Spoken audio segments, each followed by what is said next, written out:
Sí, sí. Uno, dos. Sí, se oye. Buenos días. Que el Señor les bendiga y les guarde.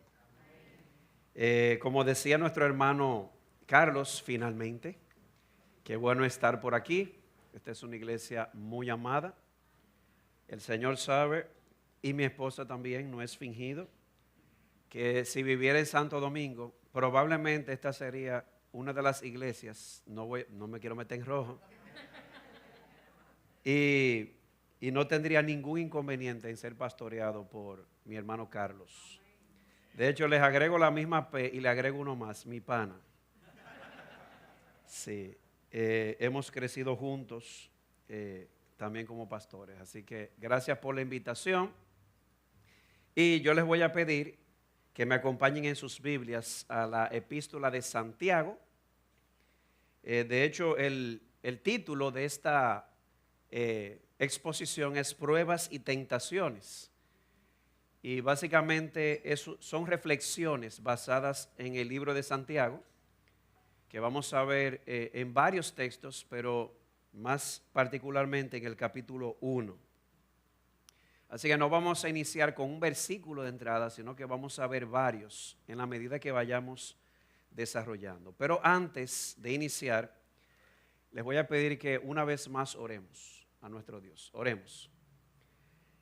Padre nuestro que estás en los cielos, la gloria, la honra y el honor sean solo para ti, porque tú mereces la gloria y solamente a ti pertenece. Gracias, oh Señor, porque tú, el alto y sublime, te has dignado, oh Señor, en ver al bajo y al humilde de espíritu. Gracias, oh Señor, por tu misericordia para con nosotros, y es basados en esas misericordias que te rogamos, perdona nuestros pecados. Son muchos y son todos contra ti. Pero nosotros creemos que tú cargaste en tu Hijo Jesucristo todos nuestros fracasos morales. Y nosotros creemos que por ese perdón nosotros podemos levantarnos nuevamente y seguir luchando como lo que somos, pecadores justificados y adoptados en tu familia. Gracias, oh Padre, nos sentamos aquí a tus pies para recibir de ti tu palabra. Mira tu pueblo que ha venido hambriento y sediento. Le has dado la oportunidad a tu pueblo de expresarse, cantando, alabando, orando, y ahora queremos escucharte a ti. Por eso te rogamos, ayúdame a ser fiel en la letra y en el espíritu a lo que dice tu palabra. Oh Señor, qué privilegio es pensar que tú has puesto ese tesoro de tu palabra, del Evangelio, en este vaso de barro. Un vaso frágil, débil, pero te rogamos que por cada grieta que se note en este púlpito pueda brotar ese tesoro, para que quede claro que el poder viene de ti y no de nosotros. Y agrádate también en salvar a aquellos que están aquí y que no te conocen, que tal vez han venido de visita o que estarán escuchando más adelante. Que por tu palabra y por tu espíritu tú les muestres la hermosura de Jesús y salgan de este lugar confesando con sus bocas y creyendo en sus corazones que Jesucristo es el Señor para gloria tuya. ¿Qué más decir? Ayúdanos, Señor, y que venga pronto el Señor Jesucristo, en quien te rogamos estas cosas. Amén. Pruebas y tentaciones. ¿A dónde que apunto? ¿Para allá, sí? ¿O para allá? Ahí vamos. Gracias. La epístola de Santiago pertenece a un grupo conocido comúnmente como epístolas universales, junto a Hebreos, junto a Primera y Segunda de Pedro, Primera, Segunda y Tercera de Juan y Judas. Y estas cartas son llamadas así porque no fueron dirigidas a una iglesia de manera particular, sino a un grupo de cristianos que estaban dispersos en un área geográfica mucho más amplia. Y así empieza la carta de Santiago. Santiago, siervo de Dios y del Señor Jesucristo, a las 12 tribus que están en la dispersión, saludos. Y lo primero que notamos es que la carta de Santiago, la epístola de Santiago, a diferencia de otras epístolas universales, no es anónimo. De hecho, el autor se identifica a sí mismo como Santiago. Y no tenemos el tiempo ni es el momento para discutir cuál de los Santiago escribió esto. Algunos dicen que podría ser el hijo de Zebedeo, otros dicen que puede ser el hijo de Alfeo, otros dicen que es Santiago el joven o el menor, otros que Santiago el hermano del Señor. No tenemos tiempo para entrar en explicaciones, simple y sencillamente vamos a dar por sentado la posición tradicional muy bien fundamentada de que esta carta fue escrita por Santiago, el hermano del Señor. Aquel que después de la partida de Pedro quedó siendo un pilar o un pastor o un anciano de la iglesia en Jerusalén y que a pesar de su vínculo con Jesús, hermano en la carne, a pesar de eso se presenta a sí mismo simplemente como Santiago, siervo de Dios y del Señor Jesucristo. Ahora bien, ya de entrada aquí podemos ver una aplicación. Santiago, el escritor de esta carta, más que el pastor en Jerusalén, hermano del Señor, y se presenta a sí mismo como un siervo de Jesucristo. Y yo creo que esto es una lección para todos nosotros, en especial para los ministros. Yo pregunto, ¿qué nos distingue? Pensemos eso por un momento. Nuestro título universitario, que yo tengo 2 maestrías, un doctorado, que yo soy de la familia del pastor fulano, que es muy renombrado, muy conocido. Nada de eso es malo. Pero lo más que nosotros podríamos decir de nosotros mismos es esto. De lo que podríamos jactarnos más en todo el universo es esto, que somos siervos de Cristo, del Rey de Reyes y Señor de señores. Y es mi ruego y oración que nosotros no solamente digamos eso con nuestras bocas, somos siervos de Cristo, es que vivamos a la altura de esa convicción. Comportémonos como siervos de Cristo. Ahora bien, con relación a los destinatarios de la carta, Santiago también los identifica. Él se refiere a ellos como a las 12 tribus que están en la dispersión. Desde que uno oye la frase 12 tribus, ya queda claro que Santiago se está dirigiendo a un grupo de personas que tenían ascendencia judía, o eran israelitas según la carne, pero que vivían fuera de Palestina. Y lo sabemos porque dice que están en la dispersión. Ahora, ¿cómo explicar eso que estaban en la dispersión? Déjenme explicar muy brevemente esto. Ustedes saben que los judíos fueron llevados al cautiverio, 586 a.C., y duraron 70 años hasta que el Señor permitió que Ciro, un rey, les diera la libertad de volver a su tierra. La realidad es que muchos judíos volvieron, pero otros se dispersaron por el mundo. Y si nosotros vemos en Hechos capítulo 2, texto que no voy a leer, simplemente a citar, veremos muchos lugares en los que ellos estaban residiendo. Pero, año 33 aproximadamente después de Cristo, muchos de esos judíos que estaban en otros lugares del mundo vinieron a Jerusalén para celebrar la fiesta de la Pascua y aprovechaban Pentecostés. Pues algo sobrenatural sucedió. Pedro, lleno del Espíritu, predicó el Evangelio y muchos de esos judíos que estaban en Jerusalén se convirtieron al Señor Jesucristo. Y eso creó un buen problema. ¿Sabe cuál problema? Usted sabe lo que es un paracaídas. De esos que llegan y no se quieren ir. Bueno, pues esto produjo que muchas de esas personas que llegaron a Jerusalén y se convirtieron, no querían irse de Jerusalén, se quedaron allí. Hasta una medida de emergencia tuvo que tomarse porque las viudas de los judíos que tenían ese origen griego estaban siendo desatendidas y bueno, muchos hermanos se despojaron de muchos de sus beneficios o ganancias para que nadie tuviera necesidad. Pero algo sucedió y es que comenzó una persecución contra esos judíos que venían del mundo griego y ellos tuvieron que otra vez más dispersarse. Eso comenzó con la matanza de Esteban. Y mucho de esa dispersión se puede ver nuevamente en Hechos capítulo 11, verso 19. ¿Y por qué traigo todo esto? Para recalcar el propósito de esta epístola. En vista de lo que hemos dicho, ¿cuál era el propósito de esta carta, de esta epístola? La epístola de Santiago puede ser vista entonces como una serie de pláticas o de mensajes que tenían el propósito de pastorear a un grupo de cristianos de origen israelita, pero que tristemente se había visto alejada de su pastor. Y es aquí donde vemos no solamente la humildad de Santiago, sino el corazón pastoral que él tenía. Esas ovejitas que una vez estuvieron bajo su cargo y que por asuntos externos se vieron dispersados, ahora él escucha que están pasando mucho trabajo en la dispersión y sale detrás de ellos.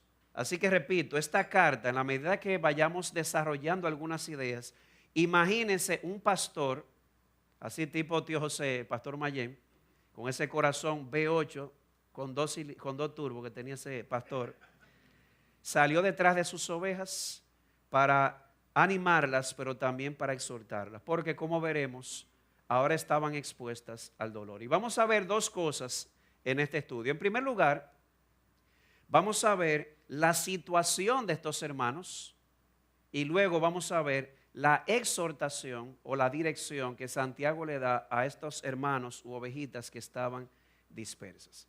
Y con relación a la situación de los hermanos, tres cosas vamos a ver. Primero, eran cristianos. Segundo, estaban bajo prueba, pero también estaban bajo tentación. De ahí el título, Pruebas y Tentaciones. Primero, eran cristianos. ¿Y cómo lo sabemos? Santiago se refiere a ellos como hermanos míos. Y quisiera resaltar que al decirle hermanos míos, esto sugiere algo más que un vínculo étnico. Es verdad que tienen un origen judío todos, pero detrás de la frase hermanos míos hay algo más que eso, porque en el capítulo 2, verso 1, él dice, hermanos míos, la misma frase, no tengáis vuestra fe en nuestro glorioso Señor Jesucristo. O sea que lo que lleva a Santiago a decirle hermanos míos no es simplemente que tenían un origen étnico, al igual que Santiago, sino que también tenían la fe en el mismo glorioso Señor Jesucristo. Y no solamente eso, lo segundo que vemos aquí es que estos hermanos estaban bajo prueba. ¿Y cómo lo sabemos? Porque inmediatamente en el capítulo 1, verso 2, él introduce así, inmediatamente, tened por sumo gozo, hermanos míos, el que os halléis en diversas pruebas. Son varias, son diversas, no las conocemos todas, pero por lo menos cuando usted lee la carta completa, usted notará que hay una nota que suena varias veces y que nos puede dar una idea de cuál era la principal prueba que ellos estaban experimentando. Y para ver cuál era esa prueba principal, veremos tres referencias. La primera referencia está ahí mismo en Santiago 1, específicamente en los versos 9 y 10. Está en pantalla, pero si lo lleva en su Biblia mucho mejor. Dice, pero que el hermano de condición humilde se gloríe en su alta posición y el rico en su humillación, pues él pasará como la flor de la hierba. Y es interesante porque Santiago le está recordando a los hermanos pobres que ellos son valiosos a los ojos de Dios. Puede que sean menospreciados ante el mundo, pero eran valiosos a los ojos de Dios. De hecho, en Santiago capítulo 2, verso 5, se nos dice que estos pobres habían sido escogidos por Dios para ser ricos en fe y en amor. De modo que Él les dice, no piensen por algún momento de ustedes más o por debajo de lo que Dios les ve. Ellos eran valiosos a los ojos de Dios y su valor no radicaba en lo mucho o en lo poco que tenían, sino en cómo Dios los veía. Pero no solamente eso, luego se dirige a los ricos. Es muy probable que los ricos de aquí no eran creyentes. De hecho, vamos a ver eso más adelante. Pero aparentemente tenían acceso a la iglesia o a las reuniones generales de la iglesia. Y a diferencia de los ricos, de los hermanos pobres, él le dice a estos ricos que ellos van a ser humillados porque tarde o temprano ellos y sus riquezas se van a marchitar como la flor. Eso es lo que les dice ahí. Ahora, detrás de eso hay una idea que está como subyacente. Y es que había dentro de la iglesia una especie de guerra social o una lucha de clases dentro de la iglesia. Y si no queda claro ahí, mire ahora en el capítulo 2, verso 6, la segunda referencia. Dice, pero vosotros habéis menospreciado al pobre. ¿No sois los ricos los que os oprimen y personalmente os arrastran a los tribunales? Ya vemos que esto toma un poco más de forma.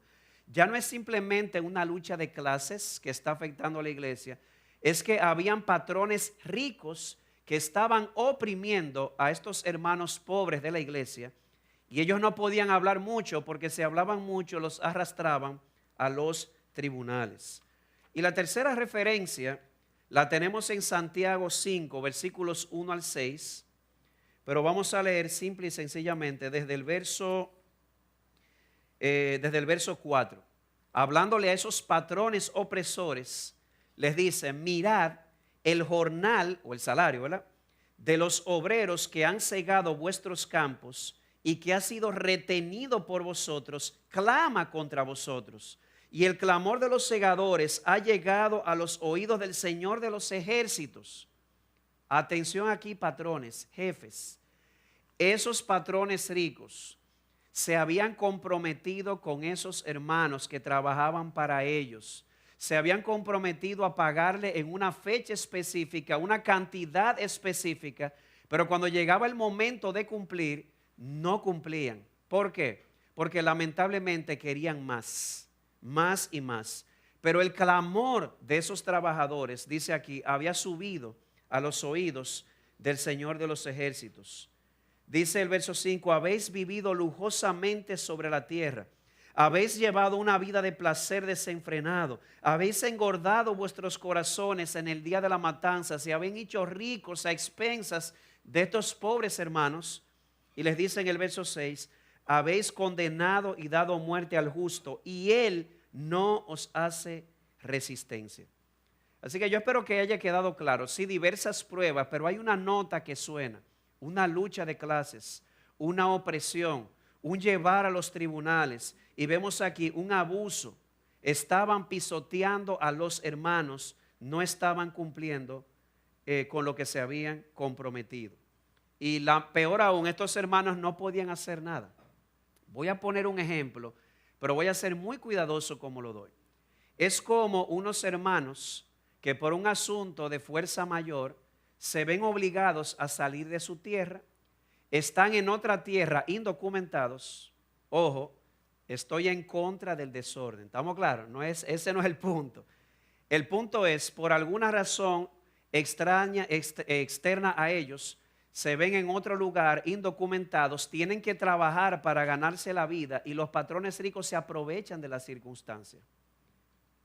Y voy a decir algo muy, muy claro. Me siento en confianza de decirlo. No estaba en el sermón, pero lo tengo al pie de la página. Nunca vamos a apoyar el desorden, pero tampoco podemos apoyar que patrones ricos se aprovechen de esto para prometer y no cumplir. Es decir, todo decentemente y en orden, en un lado y en otro lado. Eso no estaba en el sermón, pero no sé, el Señor puso en mi corazón compartir. Pero pueden imaginarse una persona en esta situación y un patrón rico oprimiéndolo y aprovechándose de él, y él no puede decir nada, porque si dice algo entonces es llevado a los tribunales y puede ser expatriado nuevamente. Sobre esto dice un comentarista, Kirsty Maker. Él dice, Santiago se dirige a gente que sufre por ser explotada por los ricos, por ser llevada a las cortes y calumniada por creer en el nombre de Jesús. Eso resume más o menos la prueba principal que ellos veían. Y es aquí donde viene el cruce. Yo creo que no hay que ser un genio de la NASA para darse cuenta o para saber que la prueba que ellos estaban experimentando era injusto lo que ellos estaban viviendo, pero la prueba se estaba convirtiendo también en una tentación. ¿Cómo lo sabemos? Versos 12 al 15 de Santiago capítulo 1, volvemos otra vez allá. Dice, bienaventurado el hombre que persevera bajo la prueba. Si usted tiene la Reina Valera, dice tentación. Porque una vez que ha sido aprobado, recibirá la corona de la vida que el Señor ha prometido a los que le aman. Que nadie diga cuando es que tentado, soy tentado por Dios, porque Dios no puede ser tentado por el mal y él mismo no tienta a nadie, sino que cada uno es tentado cuando es llevado y seducido por su propia pasión. Después, cuando la pasión ha concebido, da a luz el pecado, y cuando el pecado es consumado, engendra muerte. Así que estos hermanos estaban bajo prueba, estaban siendo oprimidos, pero al mismo tiempo estaban siendo tentados. Y aquí es que usted dice, ¿y tentados a qué? Esa es la pregunta. Cuando una persona se ve bajo prueba, se ve oprimida de manera injusta, yo no creo que hay que ser un genio de la NASA para saber que del otro lado Satanás va a estar susurrando ciertas ideas, como sugiriendo que nosotros tenemos el derecho de hacer o decir lo incorrecto porque me están tratando mal. De hecho, en el capítulo 1, Santiago le dice 3 veces a estos hermanos, no os engañéis. 3 veces se lo dice. La primera de ellas está en el verso 16. Mírala conmigo. Amados hermanos míos, no os engañéis. Luego en el verso 22 le repite la misma dosis. Sed hacedores de la palabra y no solamente oidores que se engañan a sí mismos. Van 2 veces. Y la tercera vez está en el verso 26. Si alguno se cree religioso pero no refrena su lengua, sino que engaña su propio corazón, la religión del tal es vana. 3 veces le dice, cuídense del engañarse a ustedes mismos. ¿Y engañarse de qué forma? Por un lado, él les dice, van a ser tentados a pensar que la tentación viene de Dios. El hecho de que Dios permita que tú seas oprimido no significa que Él aprueba la opresión. Y mucho menos significa que Dios lo está permitiendo para tentarte. Dios no tienta a nadie. De modo que Él dice, cuídate de ese autoengaño. Luego les dice que se cuiden de la tentación en ese momento de ira, porque mire, cuando una persona está con ira, ¿sabe lo que es la ira a propósito? Nota al pie de la página. Esto lo damos en consejería. La ira es un sentimiento de indignación. Cuando yo percibo que están cometiendo una injusticia contra mí. Puede ser que la percepción sea real o no, pero yo percibo que están haciendo lo injusto. ¿Usted estaría airado si un patrón rico y abusador que quiere engrosar más su bolsillo lo está oprimiendo? Yo no sé usted, pero yo estaría airado. Ahora bien, ¿hasta dónde me va a llevar esa ira? Porque la Biblia dice, airaos, pero no pequéis. Pues lamentablemente, Satanás le había hecho creer a muchos de estos hermanos que la condición en la que ellos estaban les daba el derecho de reaccionar en ira. No solamente de culpar a Dios, de reaccionar en ira y abrir esa boca. De hecho, ¿de qué habla Santiago una y otra vez, una y otra vez, una y otra vez? ¿De qué? De la lengua. Estos hermanitos no podían hacer mucho, eran pobres, eran indocumentados, estoy hablando en un sentido, ¿verdad?, ilustrativo. No podían hacer nada contra estos patrones ricos y probablemente algunas autoridades vendidas no podían hacer nada. Pero muchos de ellos pensaban que su ira o que la injusticia les daba el derecho de abrir sus bocas para hablar en ira. Cuando Santiago muy claramente dice que la ira del hombre, verso 20, nunca obra ni obrará la justicia de Dios. Así que, amado hermano, algunas aplicaciones que podemos sacar de aquí. En primer lugar, los creyentes verdaderos no estamos exentos de pasar por pruebas dolorosas. Pastor, eso lo sabíamos, sí, pero le voy a poner un color. Aun cuando tú seas un creyente verdadero, eso no quita que puede venir una persona y de manera injusta oprimirte o de manera injusta tratarte. Así que estamos en esa circunstancia? ¿Estás bajo prueba? ¿Hay alguien injusto maltratándote, oprimiéndote? Y en ese momento has llegado a pensar que tú tienes el derecho, o que tenemos el derecho de usar nuestra boca para hablar lo que nos venga a la mente. Esa es la pregunta del $1.000.000. El punto es, no estamos exentos, preparémonos, porque eso viene de una forma u otra. Vamos a ser probados y muchas veces la prueba va a venir en forma de injusticia u opresión. Pero ten ánimo, esta es la buena noticia. El hecho de que tú estés bajo prueba o estés siendo oprimido, estés siendo afligido, eso no significa que Dios está contra ti.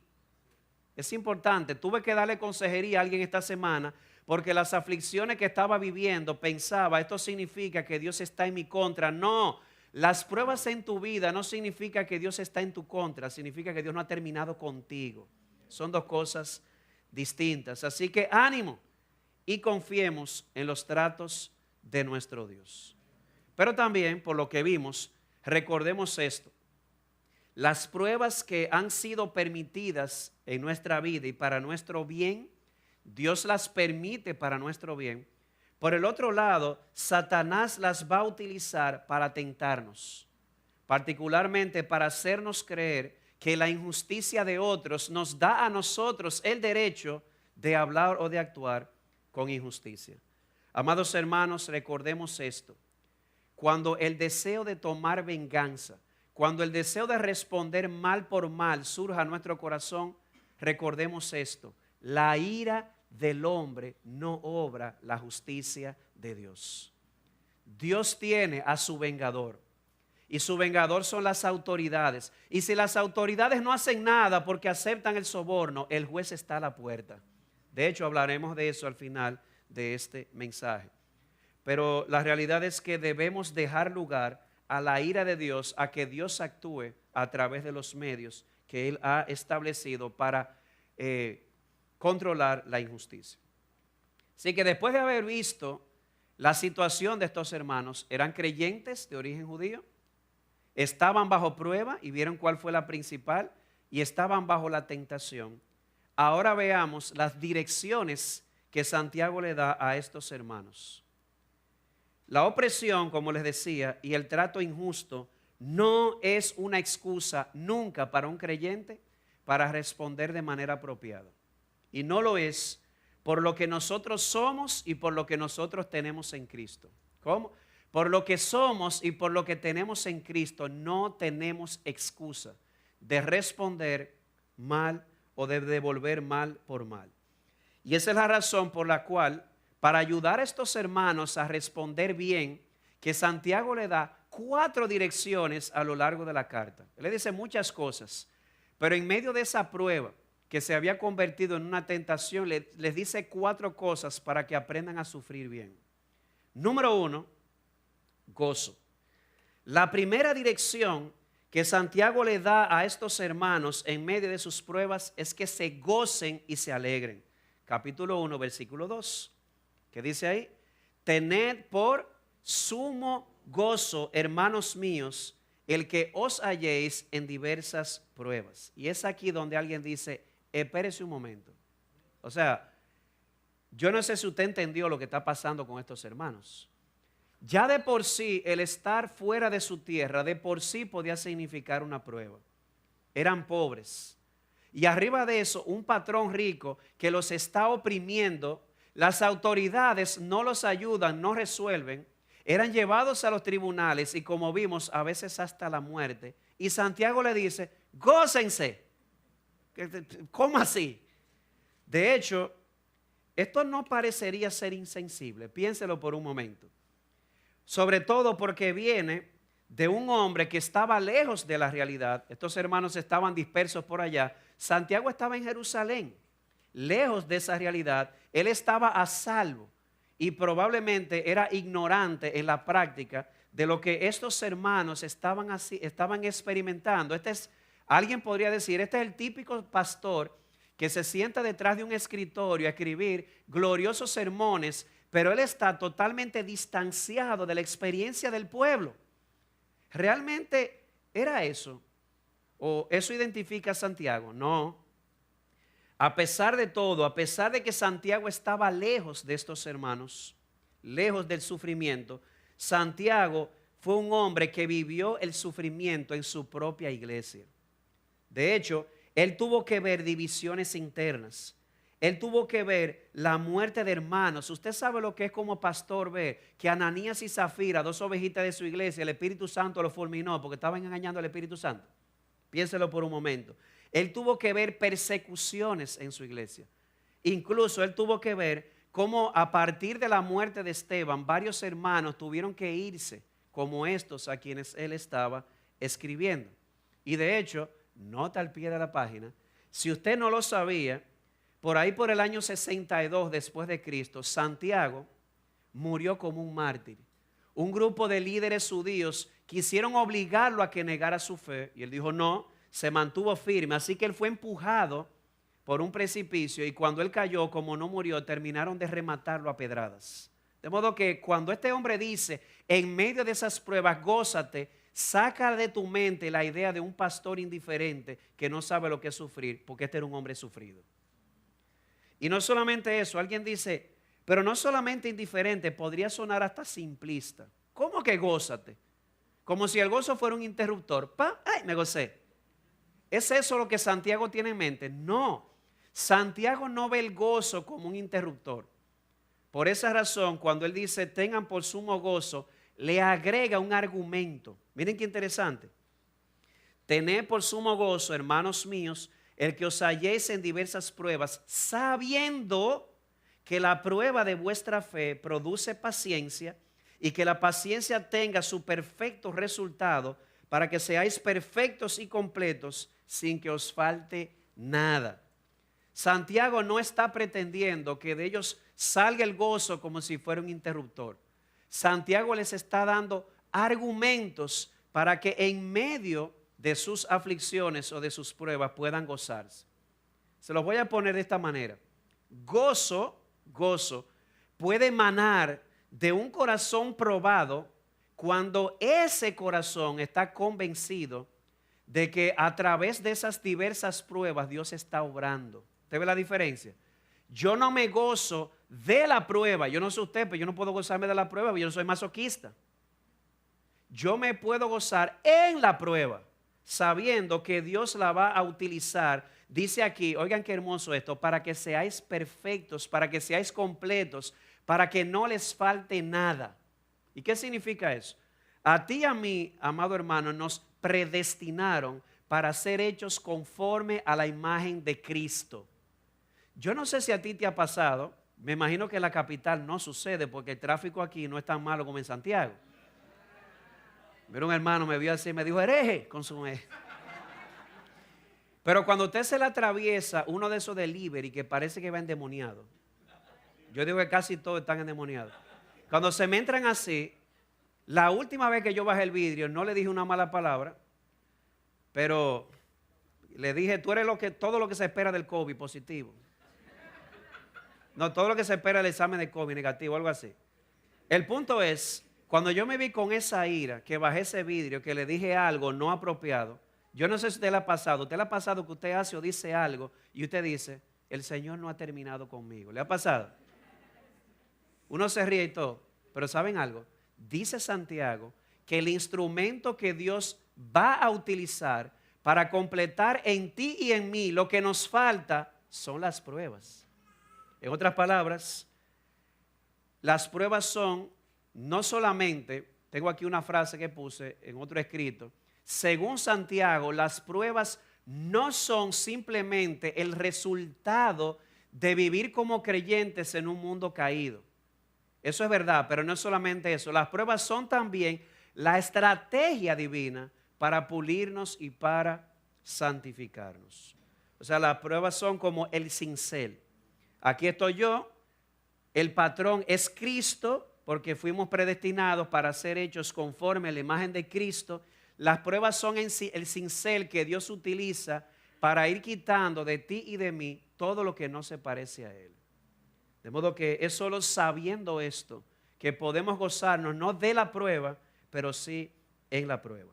Y les digo algo, a partir de mi poca experiencia como pastor, tengo desde el 2009, yo he visto que las personas que pierden menos tiempo criticando y juzgando y las que más se dedican o son más rápidos a aplicar misericordia son aquellas que ya han pasado por la escuela del sufrimiento. Las personas más tiernas que yo conozco ya pasaron por la escuela del sufrimiento, pero pasaron de manera exitosa por la palabra y por el Espíritu. Y aquí tengo dos enseñanzas más, dos aplicaciones. Y la primera va para nosotros los pastores, maestros o líderes que ministramos. No sé si te diste cuenta, pero la tarea de nosotros no es sencilla. ¿Por qué? Porque muchas veces nos va a tocar ministrar a personas que están experimentando un sufrimiento que nosotros mismos no entendemos, porque no hemos pasado por ahí. De hecho, a veces uno como ministro, como pastor, como maestro cree, si yo le doy una exhortación a esta persona con lo que está sufriendo, yo podría pasar por insensible. Y de hecho, a veces es verdad. Hay momentos para esto. No sé si recuerdan la historia de Job. Job pasó por todo lo que pasó, perdió todo lo que perdió, y los amigos de él vinieron y la consejería estuvo muy bien, excelente, hasta que ellos abrieron su boca. ¿Usted se dio cuenta? Una semana sentados con él, doliéndose por ver la miseria de su amigo Job, hasta que abrieron su boca. Ahí dijeron cosas que eran y que no eran, juzgaron al justo Job y Dios terminó vindicándolo.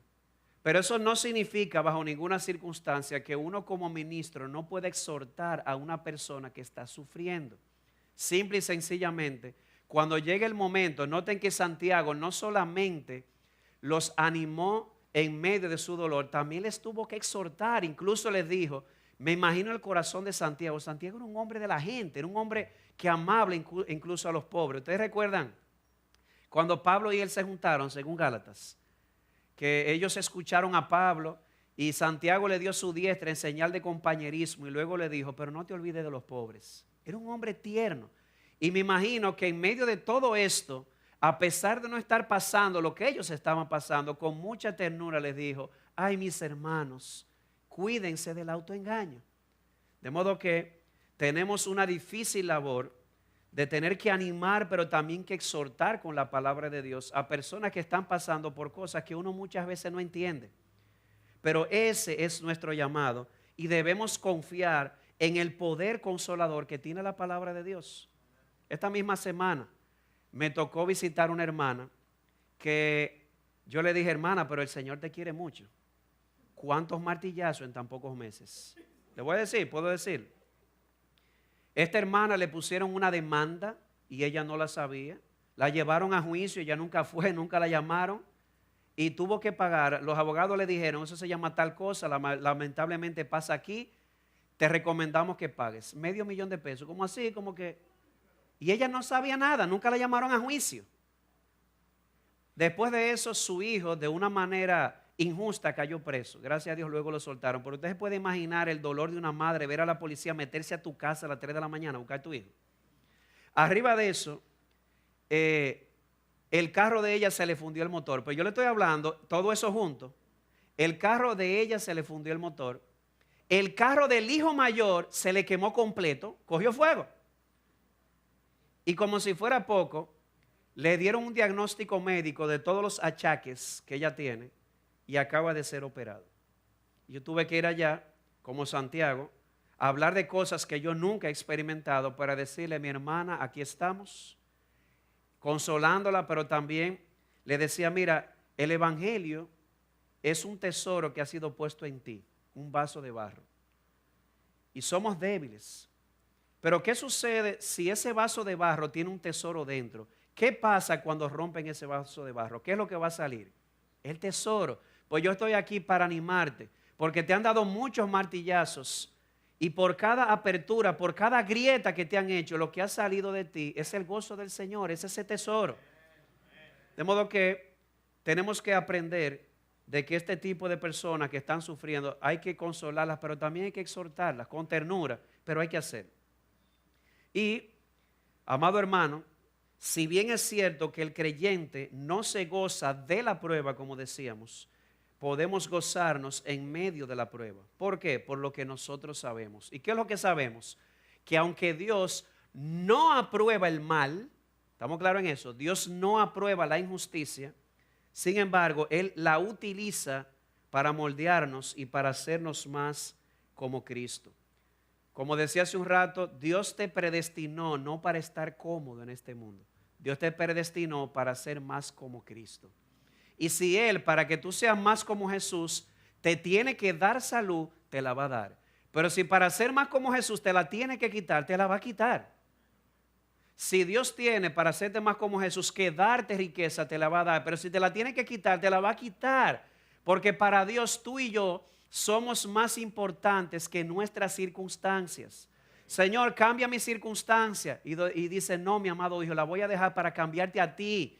Porque tú y yo somos más importantes para Él que nuestras circunstancias. Y de hecho, Job 42:2, otro texto que no estaba aquí, pero no puedo aguantarme, tengo que mencionarlo. Después de todo, oigan lo que dijo Job. Yo sé que tú todo lo puedes. ¿Cómo se llama eso? Omnipotencia, ¿verdad? Y luego agrega, y que ningún propósito tuyo puede ser frustrado. Me impactó ese texto. Pregunto, ¿Dios como todopoderoso tiene el poder para cambiar las circunstancias? Claro que sí, pero Él no se ha comprometido a eso necesariamente. Lo que Él ha comprometido es usar su omnipotencia para que su propósito sí o sí se cumpla en ti. Mira, te pueden despojar de bienes, de nombre, de hogar. Se puede levantar el diablo y todo el infierno contra ti, pero nada ni nadie va a poder estorbar el propósito de Dios para ti. ¿Por qué? Porque Dios es omnipotente. Así que gozo, eso fue lo primero. Y ya sabemos que ni es insensible ni es automático. El gozo viene ¿de qué? De saber que la mano invisible de Dios está detrás de esto para moldear a Cristo en nosotros. Segundo, les dice, oren. Miren conmigo los versos 5 al 8. Pero si alguno de vosotros se ve falto de sabiduría, que la pida a Dios, el cual da a todos abundantemente y sin reproche, y le será dada. Pero que pida con fe, sin dudar, porque el que duda es semejante a la ola del mar, impulsada por el viento y echada de una parte a otra. No piense pues ese hombre que recibirá cosa alguna, siendo hombre de doble ánimo, inestable en todos sus caminos. No solamente gozarnos por lo que sabemos, oremos. Noten esto. En el verso 5 él dice, pero, hay un contraste ahí. Él viene diciendo, podemos gozarnos de saber que Dios está obrando a través de esto para hacernos más como Jesús. Pero si alguno tiene se ve falto de sabiduría, entonces pídala a Dios. ¿Qué es la sabiduría? Alguien dijo, la sabiduría es ese atributo de Dios que le lleva no solamente a decretar los mejores fines, sino también los mejores medios para llegar a esos fines. ¿Quién de los que están aquí vieron? Perdónenme, pero yo soy joven y tengo hijos pequeños y jóvenes, perdón. ¿Quién de aquí vio Endgame? Vamos arriba, levante su mano, dígalo. No, no Endgame, es Infinity War, perdón, pero da igual. ¿Ustedes recuerdan cuando estaban en el planeta, no me acuerdo, que Doctor Strange estaba en una posición no muy piadosa, tipo Buda, pero él estaba como medio loco así. Y resulta que en ese momento él estaba usando la gema del tiempo para mirar al futuro y ver todos los futuros posibles. Cuando él vuelve en sí, él le dice a sus compañeros, yo vi 14 millones de futuros posibles. Y le preguntaron, ¿y en cuántos de ellos nosotros ganamos? Él dijo, en uno. Luego, Iron Man se pregunta, ¿por qué Strange le entregó la gema al villano? ¿Por qué le entregó esa fuente de poder al malvado? Y al final queda claro, es que era la única forma de llegar al mejor fin posible. Hermanos, eso es solo una historieta, pero eso es una realidad en Dios.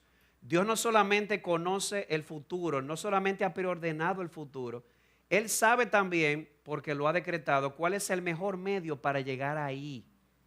Y de eso es que estamos hablando. La sabiduría es lo que me permite usar el conocimiento para conectar el fin como el medio. Yo no sé cómo, pero yo sí sé que Dios tiene un propósito para mí y es hacerme como Cristo. Y si este es el medio que Él tiene que usar, que así sea. Pero a veces no lo vemos. Ese es el punto. A veces necesitamos la sabiduría de lo alto que me permite conectar el fin con el medio. Si yo no tengo gozo en medio de la prueba, es porque no estoy viendo la mano de Dios obrando. Y si no la estoy viendo por la fe obrando, yo necesito la sabiduría y la fe para verlo. Por eso lo pido. Señor, aumenta nuestra fe. Y además, usted sabe lo que sucede cuando usted tiene este tipo de sabiduría. Que su respuesta ante la provocación va a ser diferente. Mira conmigo en el capítulo 3, versos 17 y 18. Mira qué interesante cómo se conecta todo esto. Dice el 17 del capítulo 3, pero la sabiduría de lo alto, es decir, la que viene de Dios, cuando Dios se la pido, es primeramente ¿qué? Pura, después pacífica, amable, condescendiente, llena de misericordia y de buenos frutos, sin vacilación ni hipocresía. ¿Lo quieren de manera concreta? Esto es el hermanito que le toca ver a su jefe que lo está oprimiendo en la calle. El jefe se fue de boca y se llevó 3 dientes y el hermano, sin vacilación ni hipocresía, él no le dice Dios le bendiga, ojalá se lo trague la tierra, qué bueno. No, sin vacilación ni hipocresía, lo ayuda a levantarse, lo lleva al dentista y probablemente con lo poco que tiene le paga el trabajo. Yo estoy exagerando. Pero ¿qué puede llevar a una persona a eso? Esa sabiduría que viene de lo alto me permite responder así. ¿Por qué? Precisamente porque veo a Dios. ¿Ustedes recuerdan a los hermanos de José? Ellos juraban que José le iba a volar la cabeza. Y José dijo, no tengan temor.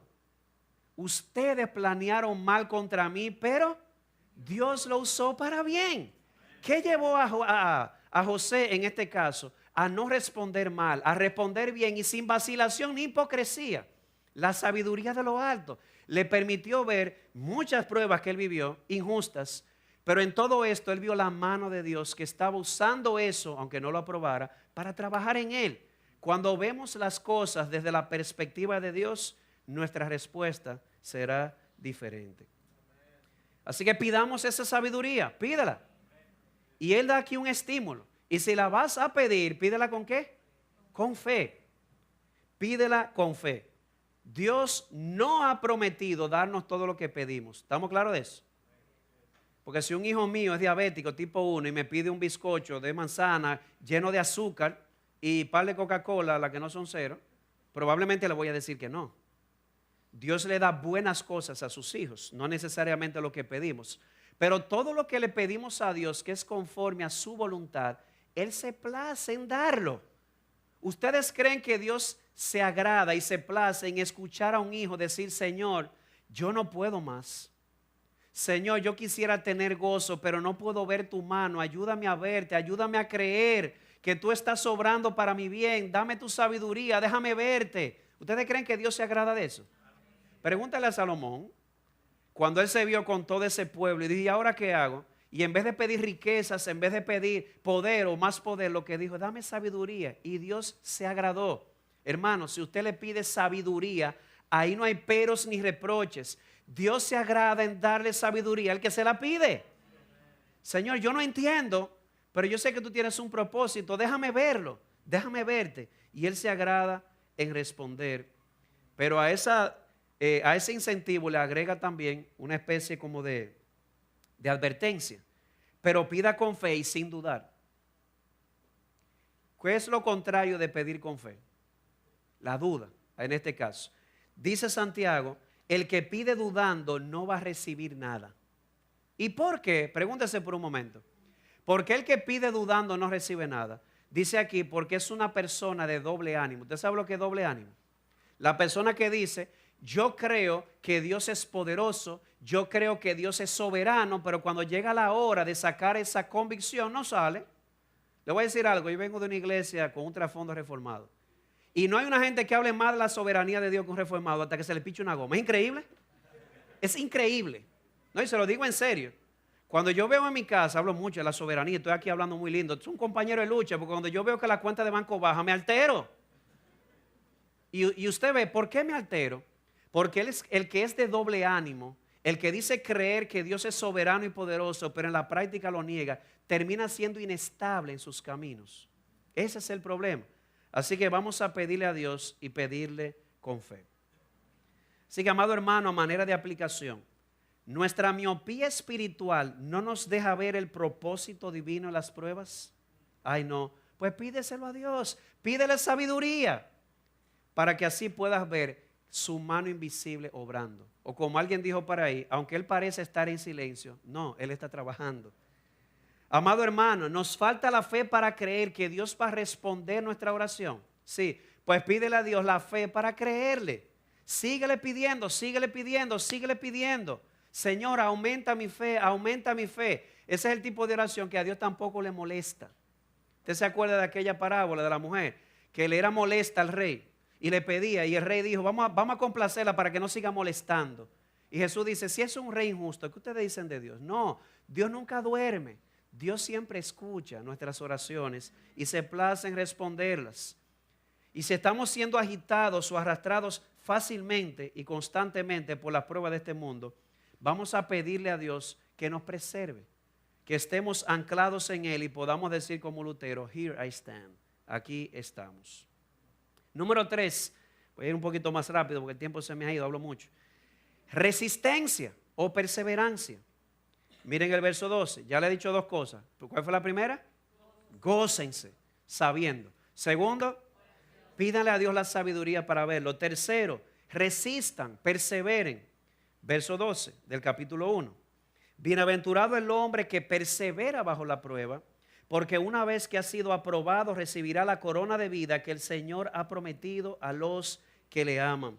Como se dijo hace un rato, el tiempo de prueba usualmente también será un tiempo de ¿qué? De tentación. Vamos a ser tentados al autoengaño. Vamos a ser tentados a pensar que tenemos el derecho de airarnos y de en ira a hablar y hacer todo lo que nos venga en gana. Como si la ira del hombre obrara la justicia de Dios. Pero Santiago les dice, no, resistan esa tentación. Y de hecho le da 3 argumentos para resistir. Resistan esa tentación de creer que la injusticia de otro nos da el derecho de actuar en injusticia. Primero, o primer argumento, hay una recompensa, hay un galardón, hay una corona de vida para el que sufre bien. Como dice el verso 2. Y ojo, aquí no estamos hablando de vida eterna. La vida eterna la obtenemos no por lo que nosotros hacemos, sino por lo que hizo Cristo. No trabajamos por la vida eterna, la recibimos, la trabajó Cristo. Aquí esta corona de vida se refiere, como alguien ha dicho, no es un emblema de realeza, sino más bien de alto gozo y alegría, de gloria e inmortalidad. Aquella plenitud de vida que Dios concede a aquellos que perduran bajo la prueba de la fe. Estamos hablando de gozo y de una vida plena. Y no solamente les dice resistan, porque hay una corona para los que resisten, hay gozo para los que resisten, hay plenitud. También le dice resistan, porque la ira nuestra nunca va a obrar la justicia de Dios. Verso 20. Pues la ira del hombre no obra la justicia de Dios. Si nosotros en ira actuamos de manera injusta, eso no va a resolver el problema de la injusticia. Le agrega injusticia más injusticia. Y además, esta parte es importantísima. Ese tipo de proceder de injusticia ante lo injusto no es consistente con lo que nosotros somos. Versículos 17 y 18. Toda buena dádiva y todo don perfecto viene de lo alto, desciende del Padre de las luces, con el cual no hay cambio ni sombra de variación. En el ejercicio de su voluntad, Él nos hizo nacer por la palabra de verdad, para que fuéramos las primicias de sus criaturas. ¿Y qué es eso de primicias? Hay varias cosas, pero imagine mi cuñado Daniel, mi cuñis. Te amo, mi hermano. Que él tiene una especie de terreno, allá le dicen conuco, no sé aquí porque yo soy del Cibao, y él tiene sus uvas plantadas ahí, sabe mucho de eso. Y resulta que salen las primeras uvas, ¿cómo se llama eso? Primicias, ¿verdad? Y él hace así y toma una primicia y él la prueba. Las primicias no son simplemente los primeros frutos. dan una idea de cómo va a ser el resto. ¿Usted entiende que somos las primicias de las criaturas de Dios? Si debería haber alguien en este mundo que le muestre al resto cómo debería responderse ante la aflicción, somos nosotros. No porque nosotros seamos buenos en nosotros mismos, sino porque Dios nos ha transformado, nos hizo nacer de nuevo para eso. De modo que cuando nos veamos así, nos veamos tentados, pensemos en eso. Hay una corona, hay gozo, hay plenitud para el que resiste. Segundo, mi ira no va a resolver el problema. Y tercero, yo soy una nueva criatura, yo soy primicia de las criaturas de Dios, así que debo vivir a la altura de lo que soy. Y alguien dice, hermano, dígame, ¿y si ya yo cedí? Si yo bajé el vidrio y le vocié 3 malas palabras al tipo, si yo me airé contra mi jefe y por esta boca que el domingo sale bendición, ese día salió una maldición contra él. Santiago capítulo 3, ¿tú lo has visto que lo dice eso? De la misma boca saliendo bendición y maldición. ¿Qué hago si ya caí, si ya cedí, si ya me quebré?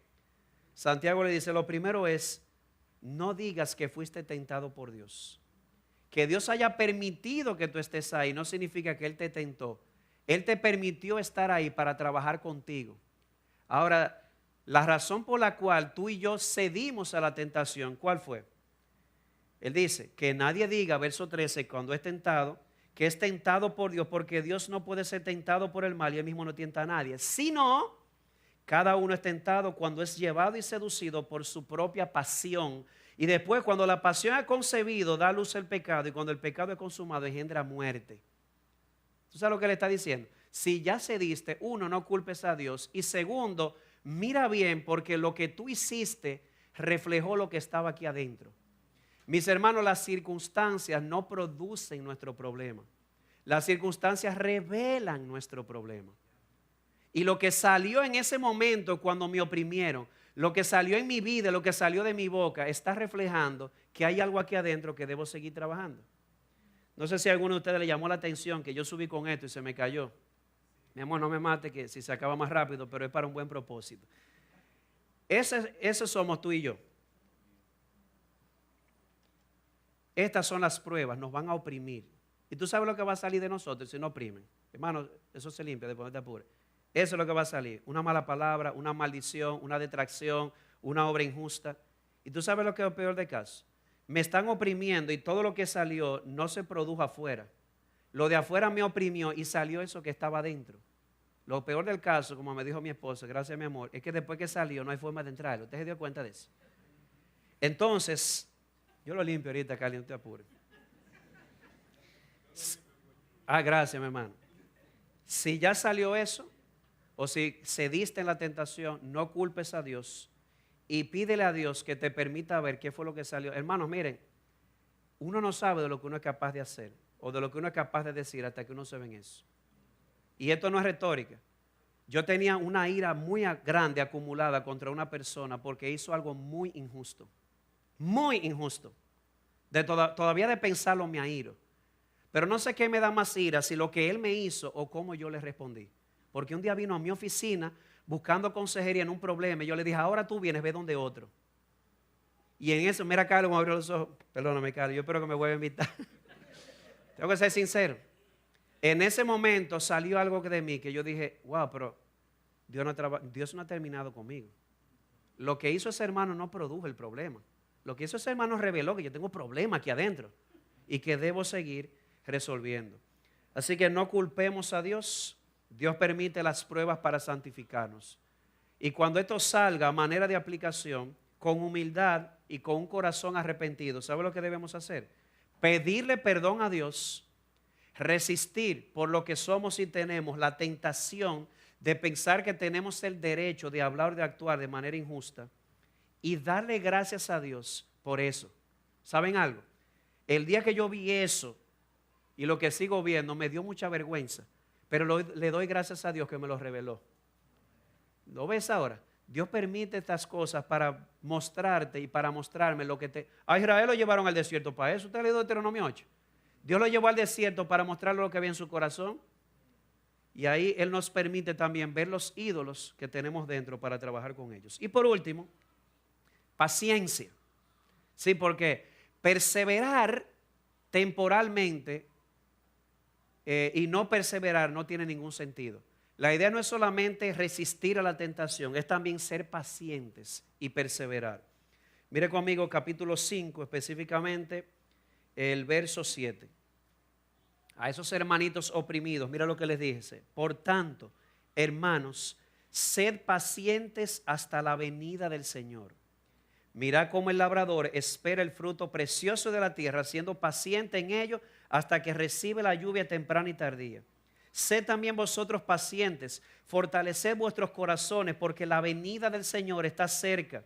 Hermanos, no os quejéis los unos contra los otros, para que no seáis juzgados. Mirad, el juez está a las puertas. Hermanos, tomad como ejemplo de paciencia y aflicción a los profetas que hablaron en el nombre del Señor. Mirad que tenemos por bienaventurados a los que sufrieron. Habéis oído de la paciencia de Job y habéis visto el resultado del proceder del Señor, que el Señor es muy compasivo y misericordioso. Así que no es suficiente resistir, tenemos que perseverar. ¿Perseverar hasta cuándo? ¿Qué dice él? Hasta la venida del Señor. Sí, es verdad, la ira del hombre no obra la justicia de Dios, pero Cristo hará justicia.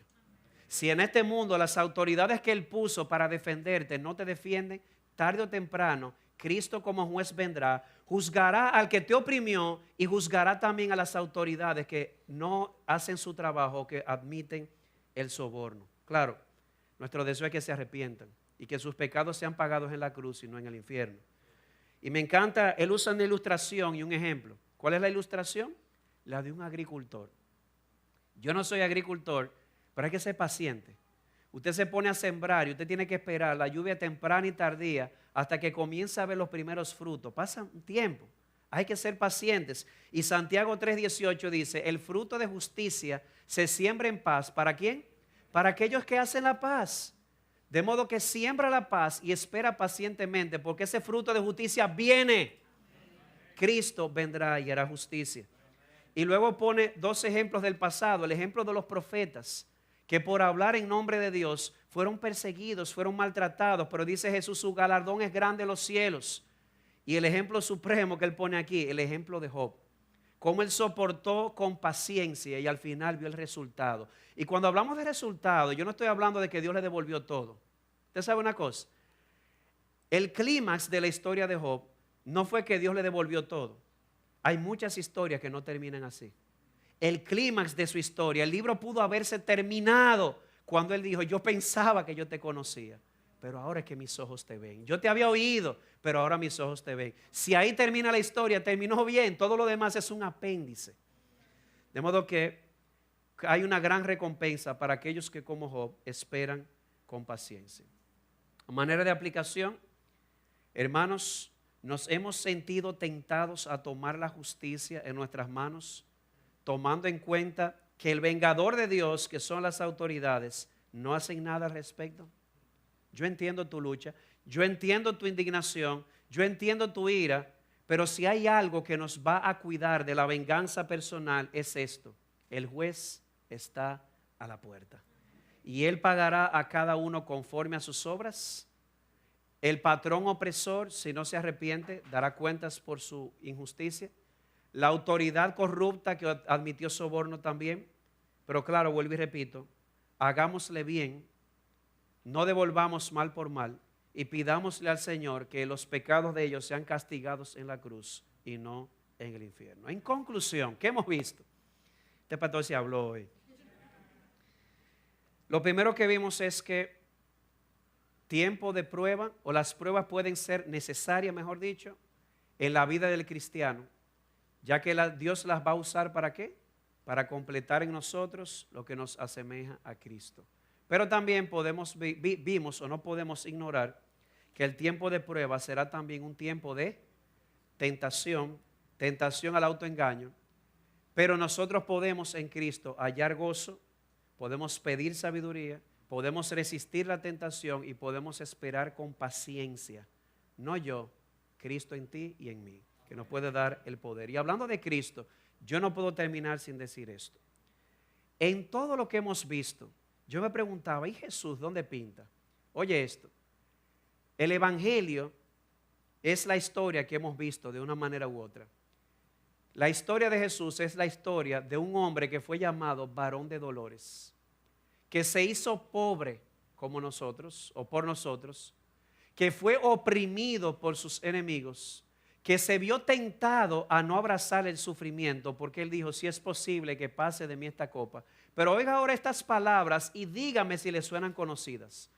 Por el gozo puesto delante de él y confiando en que su Padre cumpliría su promesa, soportó la cruz, encomendó su causa al que juzga justamente y oró por sus enemigos pidiendo, Señor, perdona sus pecados. ¿Cómo fue que él dijo? Perdónalos porque no saben lo que hacen. ¿Y cuál fue el resultado? Que Dios su Padre lo exaltó hasta lo sumo y le dio un nombre que es sobre todo nombre, para que ante el nombre de Jesús toda rodilla se doble y toda lengua confiese que Jesús es el Señor.